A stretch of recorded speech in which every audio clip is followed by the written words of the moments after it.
예, 지금까지 계산성당 맞은편에 있는 세라비의 진장 이종일 가수님의 멋진 공연이었습니다. 우리 시민의회 백인위원회에서 동료풍의 주제가를 한 곡 작곡과 노래를 부탁을 드렸으면 좋겠다는 생각이 금방 스쳐 지나갑니다. 추모와 행복, 인연을 강조한 공연이었습니다. 오늘 행사를 기다리면서 이 뜻깊은 행사가 대구에서 지역 행사가 제일 먼저 진행이 된다는 것이 좀 벅찬 감회가 있었는데요. 백인위원회에 참여하고 계신 우리 안철택 준비위원께서 시민의회 입법추진 백위원회 활동이 언제 시작되고 어떻게 진행되고 있는지를 간단히 경과보고 드리겠습니다. 예, 안녕하세요. 경북대학교에 있는 안철택입니다. 만나서 반갑습니다. 시민의회에 대해서는 여러분들도 팜플렛을 보면 아주 만화로 자세하고 재밌게 쓰니까 그걸 보시고요. 저는 짧게 5분 동안 이 행사가 어떻게 진행이 됐나 설명을 하겠습니다.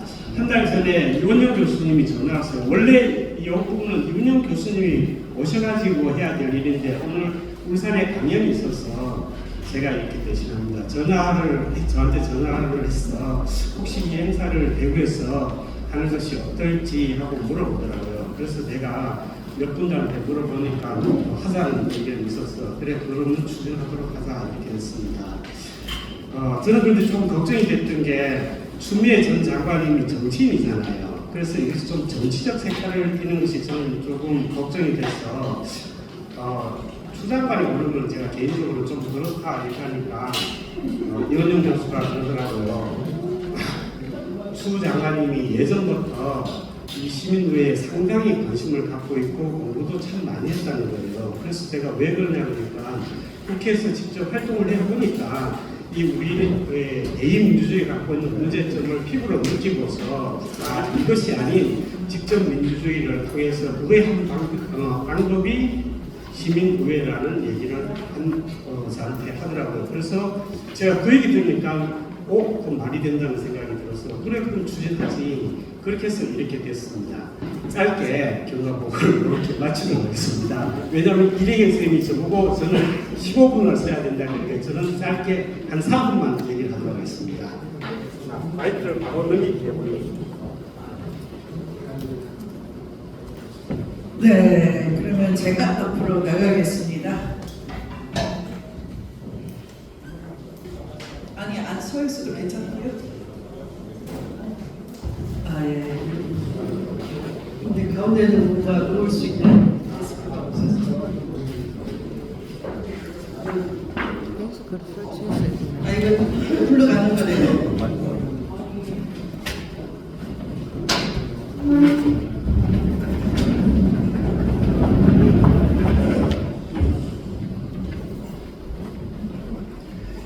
정치라는 것을 두려워하거나 혐오하면 안 됩니다. 왜냐하면 인간은 정치적 동물이잖아요. 또한 사회적 동물이잖아요. 사회를 공동체를 잘 이끌어가는 게 정치인 거죠. 김태형 심리 분석가는 이렇게 말씀했습니다. 인간은 불안하다. 사실은 불안을 먹고 사는 것이 어떻게 보면 선동하는 포퓰리스트 정치인이고요. 그 불안에 대해서 어떻게 해결할까라는 시스템, 그러니까 구조와 시스템을 갖춰주는 게, 설계해주는 게 정치의 역할인 겁니다. 인간은 생존 불안, 존중 불안, 두 가지 불안이 있다고 김태현 소장님이 그러시더라고요. 저도 시간이 많은데 유튜브를 열심히 보니까 유식해지더라고요. 제가 심리학을 공부하진 않았지만 말귀는 알아들었습니다. 맞다. 인간은 기본적으로 죽음에 대한 불안, 이미 부처님이 말씀하셨어요. 생로병사에 대한 불안이 있죠. 그리고 또 잘 먹고 잘 살고 성공한 사람도 항상 존중 불안에 시달리는 겁니다. 누가 나 무시하는 거 아니야? 나 왕따 당하는 거 아니야? 이렇게 더 많은 성형 수술에 집착하고 자꾸 화장하고 그냥 쌍꺼풀 수술 자꾸 하고 이런 것들이 다 내가 더 이뻐 보이고 잘나 보이려고 한다라고 하는 건데 요식한 말로는 그게 존중 불안이라고 하더라고요. 그래서 그런 존중 불안, 생존 불안을 심리적으로 치료도 하는 거지만 또 학자는 또 그것에 대해서 심리학적 연구도 하고 의사도 있어야 되는 거지만 기본적으로 사회적 동물인 인간에 대해서는 그것을 구조와 시스템을 잘 갖추어서 설계를 잘 해내고 그걸 잘 작동하는 나라가 진정한 선진국이고 그게 해소가 돼야지만 행복을 추구할 수 있다라는 헌법적인 만족도가 높아지는 거고 그게 진정한 정치인 거죠. 그래서 절대로 정치 얘기 꺼내지 마 하는 것이야말로 반정치인 것이고 그거야말로 민주주의 사회에서 용납돼서는 안 되는 거죠. 그러니까 생각도 하지마 비판도 하지마 그래가지고 민주주의가 됩니까? 국민을 뭘로 안다고요? 네, 제가 말하지는 않겠습니다. 국민을 뭘로 안다고요? 그걸 뭐라고 얘기하느냐? 정치적 무시라고 하는 거예요. 정치적으로 무지하면 무시도 안 하는 겁니다. Political ignorance. 그러니까 이 ignorance라는 건 무시하는 것도 되지만 무지한 것도 되고 그러니까 생각도 하지마 비판도 하지마 그러면 어떻게 돼요? 정치적으로 무식해지고 무시당하는 겁니다. Political ignorance를 뭘로 바꿔야 되겠어요? Political awakening, 정치적으로 자각을 해야 되는데 혼자서는 자각이 안 돼요. 왜 자꾸 유튜브 보고 알고리즘에 물들다 보면은 한쪽 방향으로 경도되고 확정 편향이 생겨서 나도 모르게 유식한 척하지만 어떻게 돼요? 흑화가 되는데 가장 대표적으로 흑화되신 분이 대한민국의 내가 왕이다라고 여기시는 그분이더라고요. 알고 봤더니 그 모르고 찍었어요. 근데 이분이 이렇게 말합니다. 나는 정권 교체를 하려고 나섰지 대통령이 될 관심은 없어요. 이렇게 큰 소리 치는 것이 녹취가 돼서 요즘 많이 유행을 하고 있습니다. 그래서 정치는 결코 혐오해서는 안 되고 정치적 자각을 자꾸 해야 되고 생각할 줄 알아야 되고 생각하는 방법, 사고방식이라고 하는 거예요. 그걸 자꾸 우리가 장착을 하고 훈련을 해야 되는 겁니다. 그래서 생각을 깊이 하면 안 되는 건데 나 혼자 생각을 못 하겠으니 서로 생각하는 방법을 깨우치고 또 모여서 논의하다고 토론과 토론을 반복하다 보면 나도 모르게 잘 생각하게 되는 겁니다. 논점을 정확하게 파악하고 정보가 밝아지고 그래서 올바르게 인도가 되는 겁니다. 그래서 political awakening 일어나는 사회가 되는 건데 이게 잘 작동이 돼야지만 건강한 민주주의가 되는 건데 우리 민주주의는 그냥 선거 민주주의예요. 투표장에 잘 갔다가 내가 다 애국적인 시민으로서 다 잘 투표했다고 생각하는데 나중에 보면 한 2년 지나니까 나라가 엉망진창이에요. 이거 투표 잘한 겁니까? 모르고 못했어요. 그것을 책임져야 될 분들은 속았습니다라는데 속았습니다라는 것은 정치를 제일 최고 권력자로서 또는 그 권력을 위임받아서 집행한 사람으로서는 속으면 안 되는 거예요. 의사한테 내 수술을 맡겼는데 내가 잘못 꿰맸습니다 하면 여러분 어떻게 되겠어요? 죽죠? 의료비는 다 지불했는데 어떻게 되겠습니까? 지금 우리 꼴이 그렇단 말이죠. 그러면 이것을 단순히 정치 혐오만 해서 벗어날 수 있느냐? 아니고 우리가 잘 수기할 수 있는 토론하고 잘 토론하고 반복 토론하고 깨우쳐가고 거기서 건전한 올바른 방향을 선택할 수 있어야 되는 건데 모든 선택에는 뭐가 따를까요?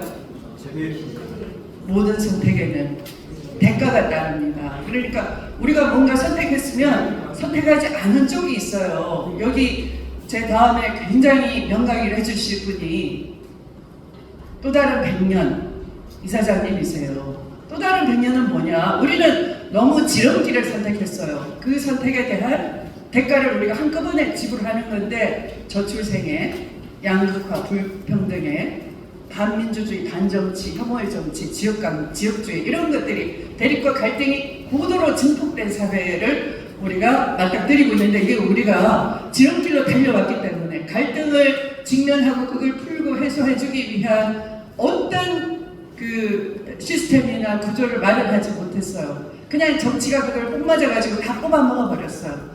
우리는 그걸 효율적이다, 잘했다, 산업화다 이렇게 포장을 하는데요. 그런 산업화는 있을 수가 없는 겁니다. 산업화가 물질적으로 기계화돼서 사람이 노예로 되고 분업화돼서 많이 생산하고 많이 수출하고 자 잘 먹고 했다고 해서 그게 산업화라고 할 수는 없는 거예요.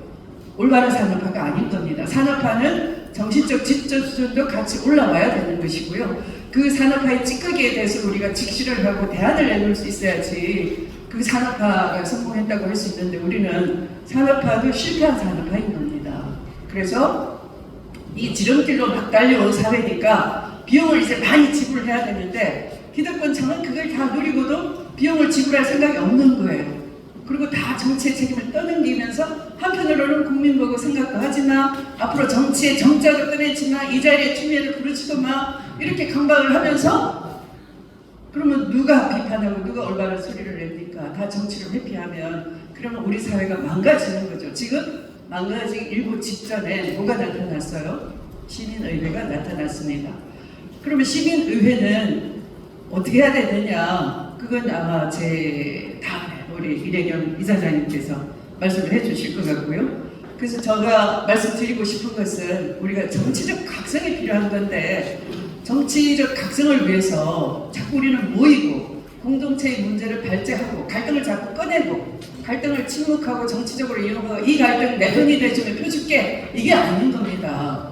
제가 방금 막 핫한 선거를 치르고 나타났죠. 저로 인해서 새벽까지 잠 못 주무 신분들에게 대해서 진정으로 위로의 말씀을 드리고요.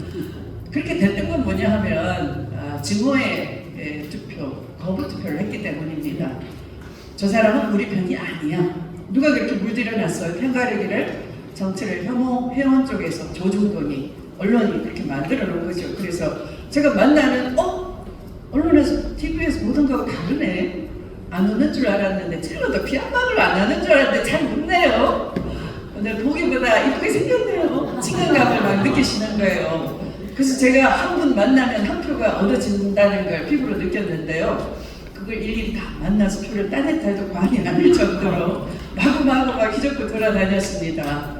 그러니까 그 잘못된 어떤 혐오의 정치, 거부의 정치 속을 뚫어야 되기 때문에 그렇다고 해서 그럼 제가 대답이 다 됐겠느냐, 웃는 얼굴로 나타났다고 해서 안 됐겠죠. 그래서 그분들이 여러 얘기를 했지만 바람처럼 한 귀로 이쪽에 들어왔는데 이쪽에 나가버렸어요. 그걸 이후에 모아서 만나서 해결해야 되는데 이분들은 그래 우리는 표 줬다 당신 알아서 잘해.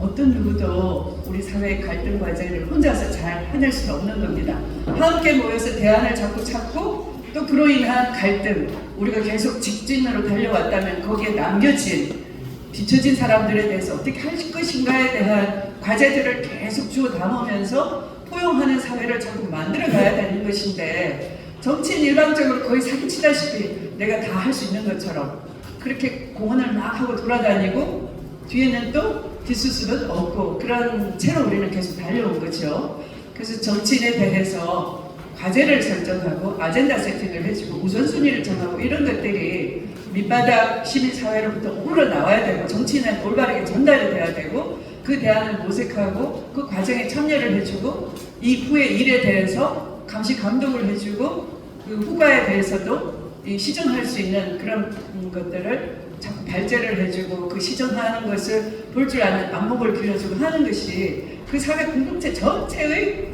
어떻게 보면 할 일인 거죠. 그래서 그런 공동체의 에너지를 모아가기 위해서 시민의회라는 것을 한번 해보자라는 논의가 모아졌습니다. 제가 물어를 쳤습니다.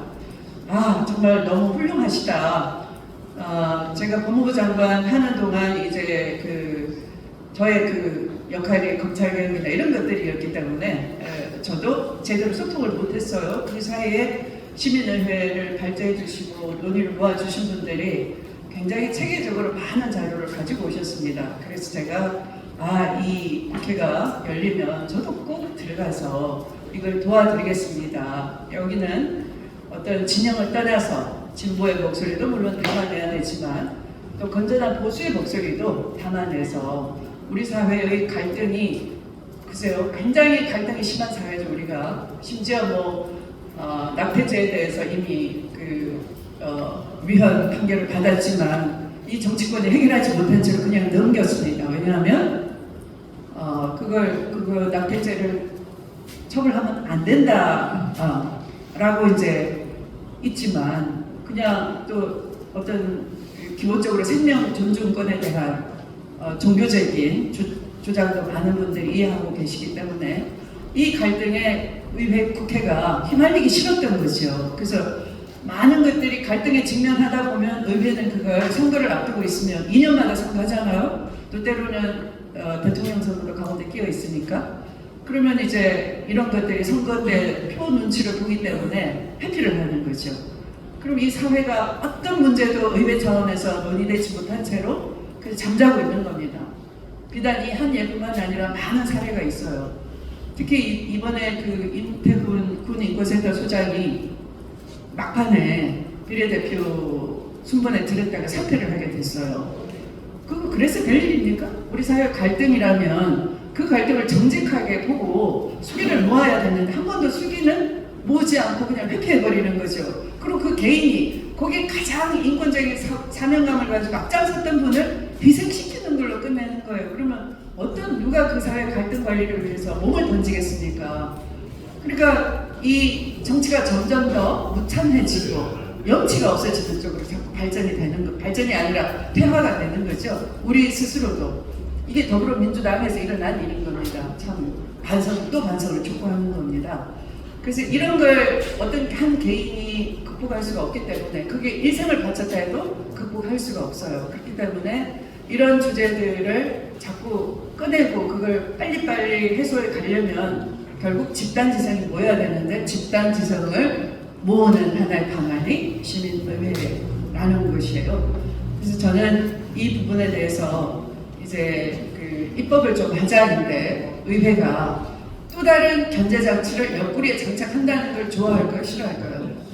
당연히 싫어하죠. 네, 내 권한 뺏기기 싫은 거니까. 그런데 이거 꼭 필요한 겁니다. 그러니까 우리 정치의 무관심과 냉소, 오늘의 이 장소 하나 들리는데도 불편함 이런 거 다 극복하기 위해서는 주권자가 세금 내서 운영하는데 여기 왜 정치를 가지고 얘기하면 안 된다는 누가 정하는 겁니까? 이 건물주가? 아니에요. 건물주가 왜? 그 건물주는 누구예요? 시민의 세금으로 움직이는 건데 어떤 정치적 입장을 가진 사람이 빌려달라고 하면 당연히 빌려줘야 되는 것이죠.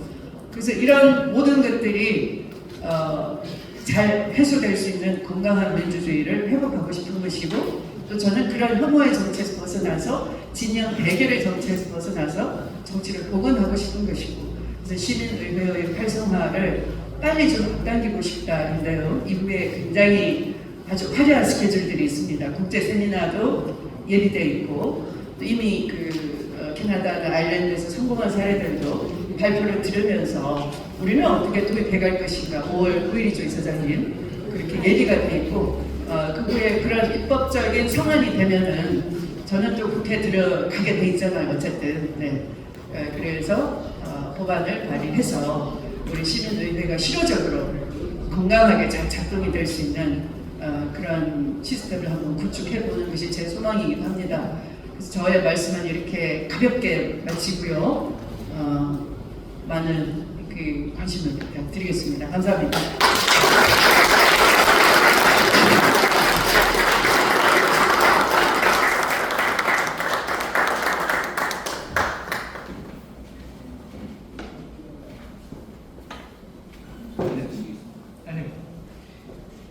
저는 정치인이 아니어서 말이 없습니다. 이해하십시오.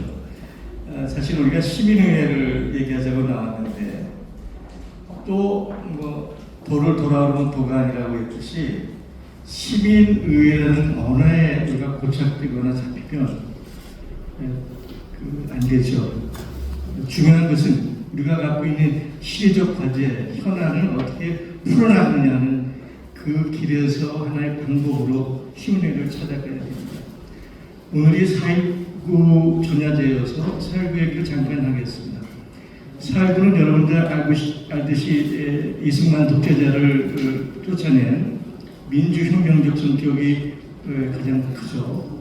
그러나 우리가 4.19를 볼 때 그것만은 아닙니다. 왜냐하면 당대 1948년 재헌법을 천재 유진호가 만들었죠. 거기에는 조소왕의 삼견주의도 있고 유럽에 앞섰던 그 헌법 정신을 담았지만 그게 사실은 우리 게 아니었잖아요.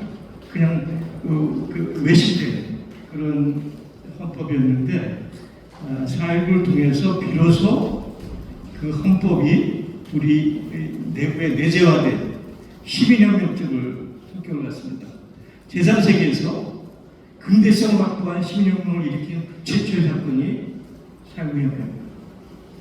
또 하나 우리가 간과할 수 없는 것은 해방에 벌어졌던 분단과 한국전쟁, 미측사적 비극을 극복하고자 했던 반회세 저항했던 민족혁명적 성격이 있습니다. 이 부분은 우리가 아직도 충분히 밝혀내지 못하고 있는데 4.19는 분명히 반회세 민족적 성격을 가지고 있습니다. 그리고 마지막으로 4.19는 동학혁명과 3.1 만세혁명 그리고 그 뒤에 있었던 87년 민주화 대기업과 촛불혁명을 잇는 징검다리로서의 연계고리로 매우 중요한 의미를 갖습니다. 4.19에 대해서는 이 정도 제 견해를 얘기했고요. 또 방금 끝난 총선에 대해서 얘기 안 할 수 없죠. 우리 미디어들은 압승이라고 그러는데 표현이 잘못됐어요. 압승이 아닙니다. 압승은 200석이 넘어서 제7공화국을 세우는 개헌할 수 있는 선을 압승이라고 해야죠. 이번 총선은 윤석열 정권을 심판했다. 맞죠? 2년 동안 저 친구들이 엄청난 공세를 가면서 우리가 수세를 당했는데 수세에서 공세로 전환하는 계기를 마련했다. 그래서 최악의 상황을 피할 수 있는 새로운 저주선을 확보하고 계기를 마련했다. 이렇게 평가하는 게 정확하다고 봅니다. 따라서 이번 총선이 갖고 있는 의미는 지난 2년간 윤석열 정권이 저질렀던 실정, 그걸 우리 비상의 원로들이 정확히 규정했습니다만 대통령한테 위임한 공권력, 행정과 사법에 위임된 강제력을 사유화했던 민주주의의 절대적 위기, 이것이 첫 번째 실정이죠. 두 번째는 해방 및 최악의 반민족 매판 집단, 종미 친미의 성격이 너무나 강했던, 그래서 민족의 역사가 사라지고 한반도의 전쟁의 위기를 몰아왔던 이 전쟁의 위기. 세 번째는 이미 철진한 시한만능주의를 다시 살려내서 0.1%를 극우 집단을 위한, 그래서 공동체로서의 한국 사회가 사회경제적 위기를 맞이한 이 세 가지 위기를 이번 총선을 통해서 다시 극복하고 정상화시키는 계기를 만들어야 하는 것이 이번 총선이 갖고 있는 계기라고 봅니다. 근데 여기서 우리가 되돌아볼 일이 있어요. 4.19 혁명이 일어났고 붕화항쟁이 일어났고 87년 민주화 대기업도 일었고 촛불혁명을 이뤘는데 왜 문재인같이 무능하고 무책임한 정권이 들어서고 윤석열 정권이 들어섰냐? 이 악순환적 배돌이가 왜 자꾸 발생하느냐? 이 문제를 우리가 돌이켜보지 않을 수가 없어요. 그렇잖아요? 1960년부터 60년이 지났는데도 우리는 계속 그 자리에 서 있는 거예요. 왜 이 악순환의 배돌이가 있느냐? 물론 첫 번째는 구한말 이후에 우리한테 누적됐던 그 매판수구 세력들의 기반이 강고하죠. 이것을 상당 부분 완화시키고 해체하고 재구성하지 않고는 우리 미래가 열리지 않습니다. 근데 우리가 물리적, 군사적, 계급적 혁명을 해서 이걸 해결할 수 있는 시대는 지났죠. 그렇다면 우리가 할 수 있는 것은 단락적으로, 가정적으로 제도를 개선하는 길밖에 없습니다. 두 번째는 아까도 얘기했지만 한국 전쟁과 분단이 갖고 있는 명확한 한계가 우리를 짓누르고 있죠. 그래서 한국 정치, 한국 사회는 여전히 반쪽의 정치여 결핍된 사회입니다. 이것이 한국을 여전히 짓누르고 있고요. 세 번째는 오늘의 주제입니다. 정치 제도적 결합입니다. 우리는 소선구조의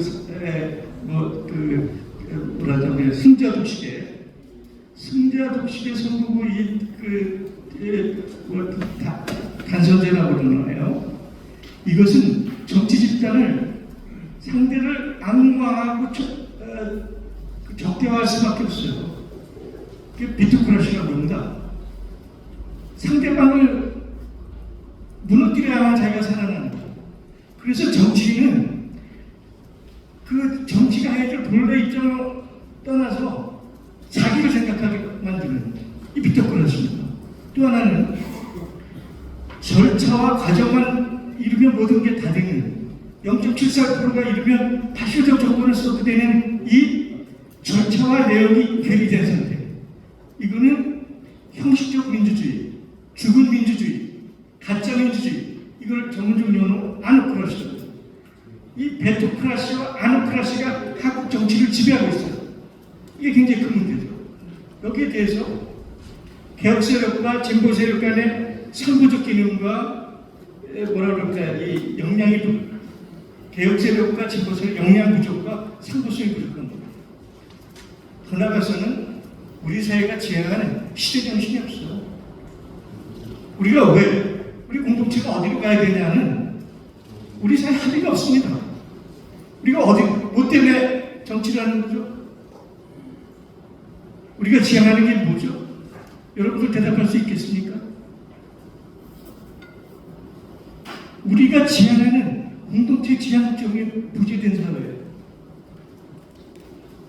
이런 것들이 아까 얘기했던 도덕비를 계속 만듭니다.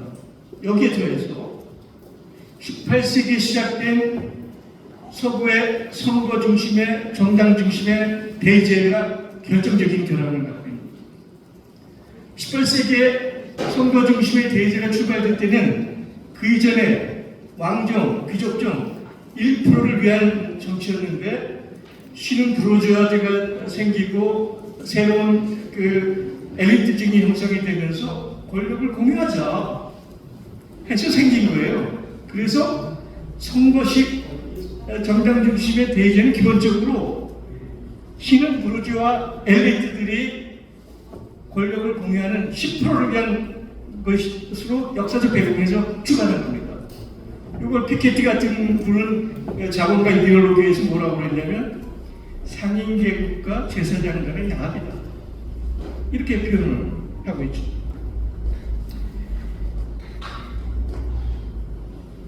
그런데 그나마 서구 민주주의가 19세에 다연장 민중의 투쟁과 사회주의가 일어나면서 결국 그 기본의 그 기득권 엘리트층이 양보하면서 성격이 변해져서 우리가 알고 있는 네 가지 원칙의 보편적 선거의 성격을 갖는 현대적 민주주의로 발전해 왔죠. 그래서 서구라파는 북유럽은 1930년 유럽 전체로서는 2차 대전 이후에 상인주의를 중심으로 한 소위 서구식 민주주의의 황금기를 갔습니다. 그것이 우리가 학교 시절에 배웠던 서구식 민주주의의 황금기의 내용이에요. 근데 이 황금기가 1990년 소비에트가 무너지면서 붕괴되기 시작해요. 그때 나왔던 아주 기념사적인 책이 클라우치라는 분이 지금 포스트 민주주의라는 책을 썼어요. 소비에트가 무너지고 미 패권이 전형적인 세계 대체제를 기획하면서 그동안 그나마 황금기를 즐겼던 서구의 민주주의가 붕괴되기 시작했죠. 서구의 민주주의는 이제 지나간다. 포스트 민주주의다. 라고 그 클라우치는 선언했죠. 근데 여기에는 그 미패권의 세계 전략의 또 하나의 문제점이 뭐냐면 아까 얘기했던 시장만능주의, 신자유주의와 공급경제 그리고 금융위라는 이 세 가지 요소가 결합이 되면서 이 신자유주의가 전면화되고 세계화됩니다. 그래서 이 신자유주의가 다만 산업, 경제 영역에 머무는 것이 아니고 정치를 중소화시키고 미디어, 대학, 싱크탱크, 문화, 종교, 우리 삶의 전 영역을 시장주의화 시켜버립니다. 그러니까 어떻게 돼요? 지난 30-40년 동안 미국을 중심으로, 한국을 중심으로 지극한 불평등과 양극화, 빈곤화가 진행이 됩니다. 그렇죠? 그렇게 진행돼 왔죠. 그런데 이 불평등과 양극화와 빈곤화에 대해서 그 원인을 이 기득권 세력은 상대방한테 돌려요. 원인 진단을 제대로 하는 게 아니라 상대방한테 돌리고 외부화시키죠. 여기서 결정적인 역할을 하는 것이 미디어 매체입니다. 근데 이 미디어 매체의 90%가 전 세계를 저기하는 주력 매체의 90%가 거대 자본의 종속입니다. 때문에 똑같은 조중동다. 이 친구들은 우리 사회 문제, 우리 정책 문제, 우리 사회 근본적인 문제를 해결할 생각을 안 하고 그 원인을 다른 데로 돌리는 거예요. 그러니까 정치가 어떻게 되죠? 평행화되죠. 포퓰리즘화되죠. 희화가 돼버리는 거예요. 이것이 정치가 작동하지 못하는 매우 중요한 문제로 작동이 됩니다. 여기에 대한민국 정치에는 플러스 고질적인 문제가 있습니다. 우선 지금 세계 질서는 엄청난 격변의 시대. 저는 다시 개벽의 시대라고 얘기하는데, 다시 개벽의 시대로 들어가는데 대한민국 정치는 이 엄청난 국제 흐름의 격변기에 무감각합니다. 그래서 그 기후 문제나 에너지 문제, 우리나라처럼 에너지와 식량에 대해서 취약한 나라입니다. 99% 에너지를 수입에 의존하고 있는 나라잖아요. 근데 이렇게 에너지하고 기후 문제에 무감한 나라가 있나요? 그 다음에 인류가 경험하지 못한 부채가 거대한 함정이 되고 있습니다. OECD 평균이 GDP의 350%예요.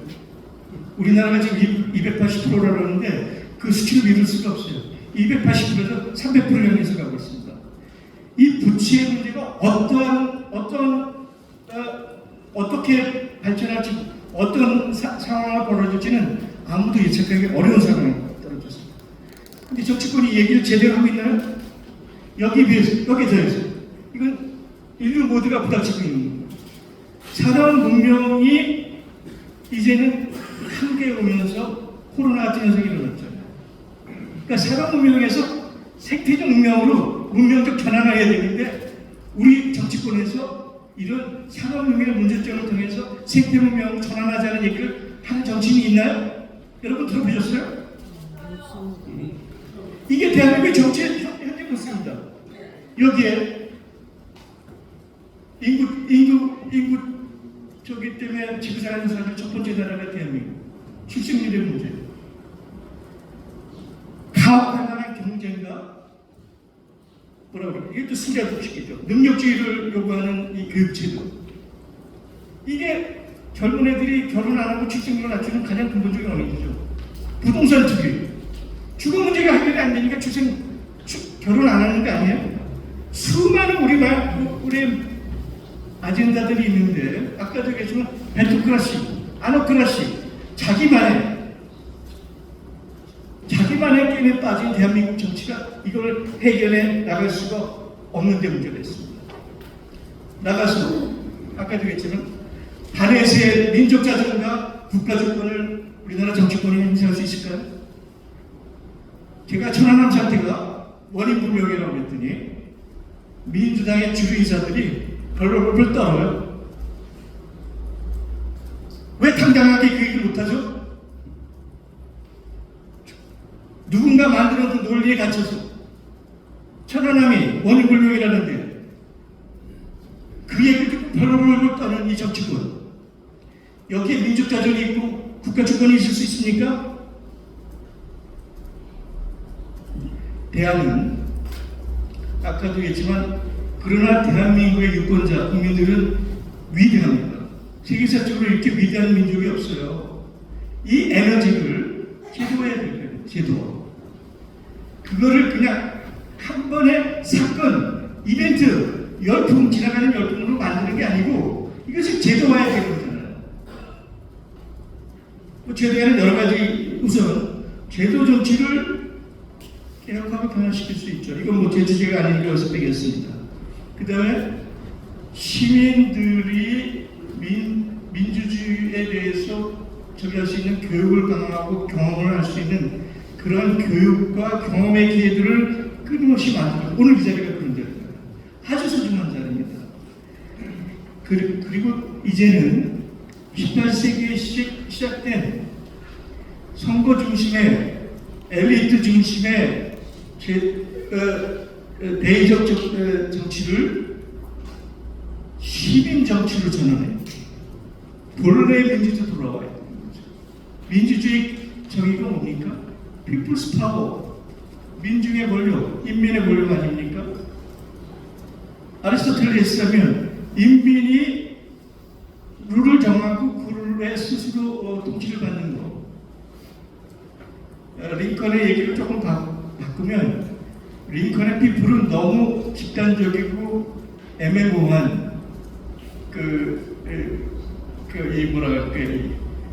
추상적 단어죠. 피플이라는 of everybody, by everybody, for the everybody. 모든 사람의 구체적 삶에 메시지를 주고 내용을 주고 뭔가 선물을 주는 이것이 민주주의의 본질입니다. 그러면 그 가능성의 영역은 뭐가 있을까요? 우선 첫 번째는 시민이 감시 감독을 강화하는 모니터링 데모크레시를 시키는 얘기입니다. 우리가 시민사회를 활성화시키고 NGO 활동을 하고 예산 참여 활동, 시민 감시 활동을 강화하는 것 좋죠. 그러나 이 한계는 명확하잖아요. 10사람을 지켜도 도둑놈 하나 못 지킨다는 얘기가 있듯이 감시 기능만 갖고는 되질 않습니다. 그래서 또 하나 나온 것은 ICT가 발달하면서 전자민주주의를 통해서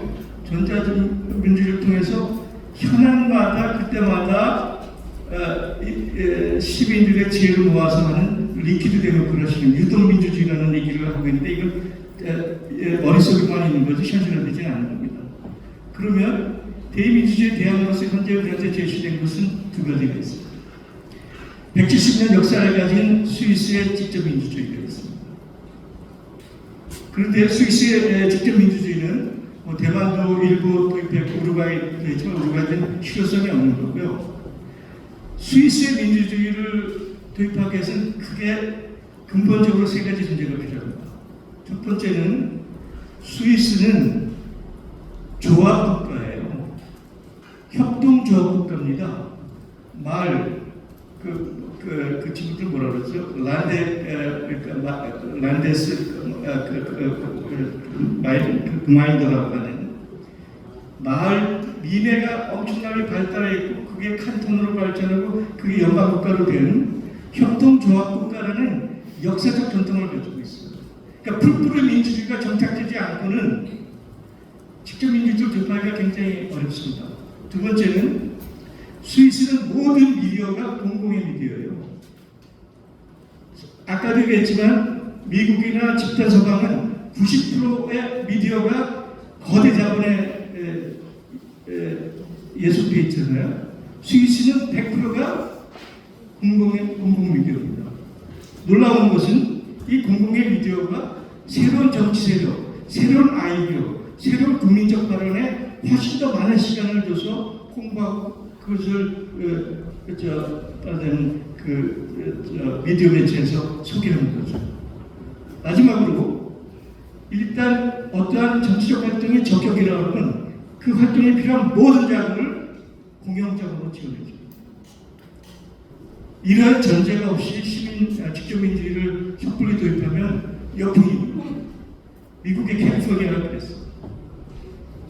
그래서 남은 대안은 수기 과정을 거치는 시민회의.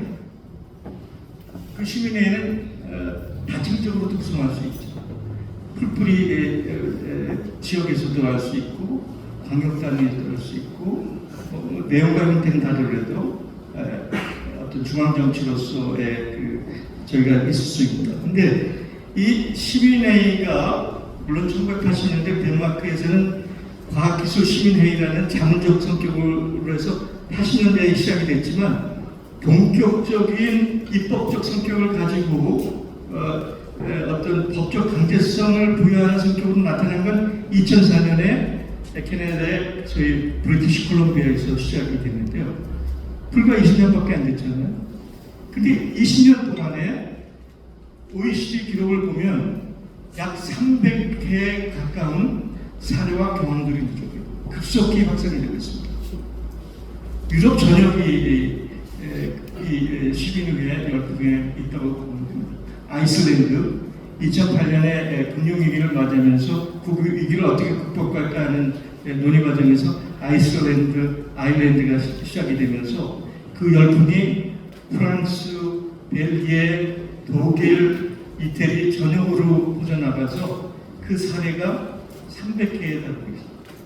그러니까 이미 이것은 하나의 국제사회, 선진사회 그 커다란 트렌드로 자리 잡기 시작했죠. 근데 놀라운 것은 미국의 정치인들이 한국에서 하는 얘기가 있어요. 서유럽은 집단서방은 미국은 이미 자기 스스로 족쇄에 갈려서 현재 자기네들이 만들어 놓은 이 정치 체제를 돌파할 힘이 없다. 동력이 없다. 그런데 21세기 인류의 새로운 정치 시스템, 가버넌스, 좌표, 출구를 만들 수 있는 나라는 대한민국이다. 작년에 10월달에 한겨레 미래포럼에 온 맨스 브릿지라는 하버드 영예교수가 있습니다. 여교수 82세. 그분이 그렇게 선언했어요. 근데 참 황당한 게 그걸 주최한 한겨레도 그 얘기를 제대로 보도도 안 해. 제가 5분 안에 얘기를 끝내겠습니다. 제가 오늘 출판이 돼서 아마 다음 주부터 온라인이나 대형 서점에 가서 구매할 수 있는데 예일대 현재 연구처장을 하고 있는 젊은 여교수가 있어요. 불란서 여자인데 헬레네 랑데모아라고 하는 여교수가 있는데 오픈 데모크라시라는 책을 2020년에 써서 제가 한 권을 사서 한 2년 어렵게 번역해서 이제 출판을 하는데요. 이분이 그 아이슬란드의 사례를 깊이 연구했고 프랑스에서 있었던 기후 문제 시민회의를 디자인하고 모니터링했던 장본인입니다. 그분이 시민회의가 근데 이제 시민의회가 기존에 선거로 선출된 그 제도의회가 있잖아요. 의회가 있는데 거기가 입법권을 독점하고 있잖아요. 그렇죠? 입법권을 독점하고 있는 선거로서 만들어진 기존의 의회에 대항해서 법적인 정당성과 강제력을 갖고 위해서는 5가지 플러스 2개의 지향점을 가져야 됩니다. 첫 번째는 제가 자료에도 줬지만 모든 사람에게 문턱이 없어야 돼요. 모든 사람이 다 참여할 수 있는 그 개방성을 가져야 되고요. 두 번째는 모든 과정이 투명하게 공개돼야 됩니다. 우리가 지난번 원전을 가지고 문제정부 초기에 공론화위원회를 했잖아요. 거기에 문제점은 너무 전문가들한테 의존했고 그 내용을 일반 국민들에게 공개하지 않은 거예요. 거기 대단한 문제. 일반 국민들한테 0.1초도 숨김없이 공개해야 됩니다. 세 번째는 미니 퍼블릭이라고 영어로 얘기하는데 우리 공동체 모집단을 크로스섹션 그대로 반영하는 모집단을 반영하는 그 근사치로서의 모임이 구성이 되어야 된다고 합니다. 그 모임이 몇 명이 좋으냐 하는 거는 논란도 있고 한데 그것도 단계적 과정도 있지만 어쨌든 대충 100명에서 200명 정도가 사례로 나오는데 그 100명과 200명이 모인 것이 우리 한국사의 모집단의 근사치에 가까워야 된다. 라는 민주적 대표성을 가져야 되는 거고요.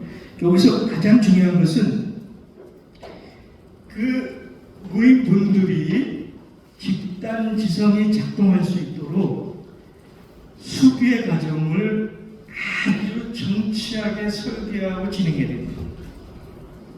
그러니까 모인 사람들은 일반인이니까 어떻게 비전문가들이잖아요. 우리의 이슈는 대단히 전문적인 판단을 필요로 할 수도 있어요. 그러나 비전문적인 일반인들이 그 문제에 접근하기 위해서는 전문가의 조언, 서포트 그룹, 파실리팅, 그러니까 회의를 효과적으로 진행하고 원하는 대로 갈 수 있는 파실리팅 작업, 그것을 법제화할 수 있는 법적 기술의 문제 등등의 지원 그룹이 붙어져서 수기와 토론을, 정보를 공유하고 전문가들 얘기를 듣고 수기와 토론을 통해서 집단 지성이 되게 하는 이 수기의 과정이 대단히 중요합니다. 그런데 마지막으로 일반인들이 모이면 그 의견이 갈라져서 더 대립적으로 될 거라 염려를 하는데 거의 대부분의 경우는 그렇지 않아요. 얘기를 공유하고 토론하는 과정에서 그 선호가 전환이 됩니다. 자기가 갖고 있던 선입관이 사라지고 굉장히 다수의 의견으로 결집이 되는 다수화의 과정을 겪게 돼요. 이 다수화의 과정이 매우 중요합니다. 그 다수화의 과정을 어느 정도를 규정하느냐? 80%는 절대적 다수죠. 근데 80%는 이상적이고요. 대부분 3분의 2, 67%가 넘는 다수의 과정을 겪으면 그 결정 과정은 대단히 힘도 있고 효용성도 있고 그 집행력의 힘을 갖게 되죠.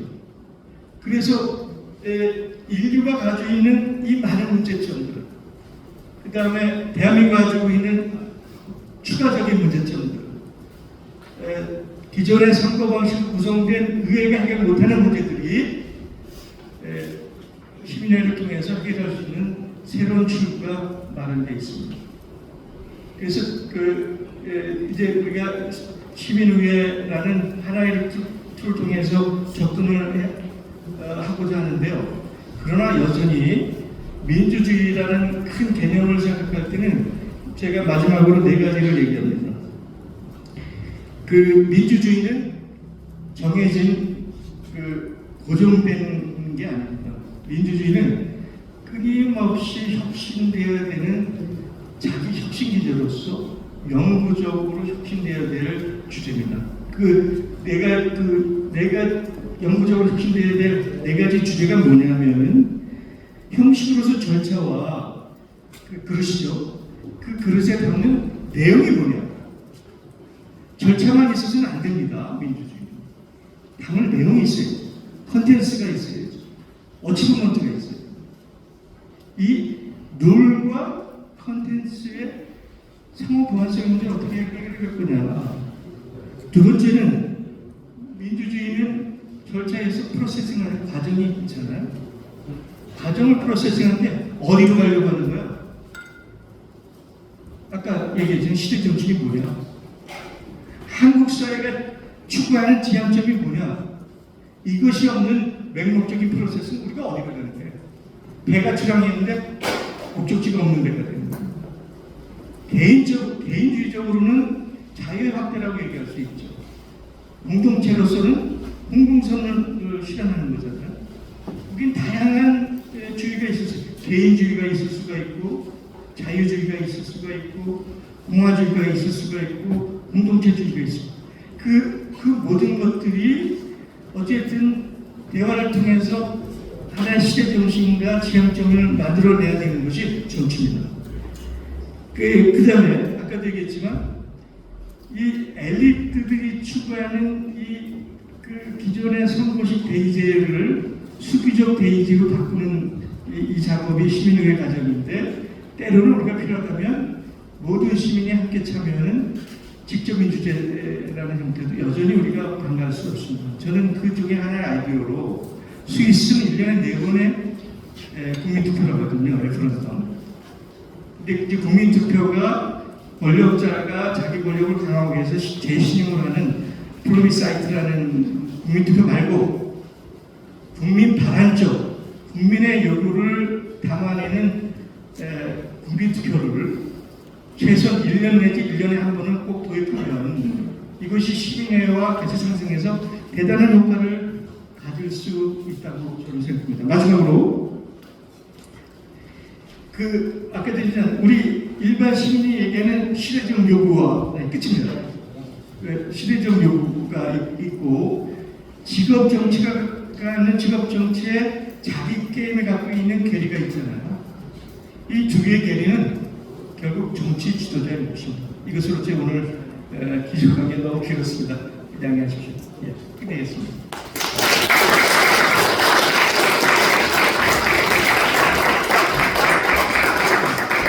이 기조 발언으로 좋은 말씀해 주신 추미애 22대 국회 당선자님 이래경 준비위원장님 감사드립니다. 바로 이어서 그 이성열 대구 환경공동연합 의장님 나오셨습니다.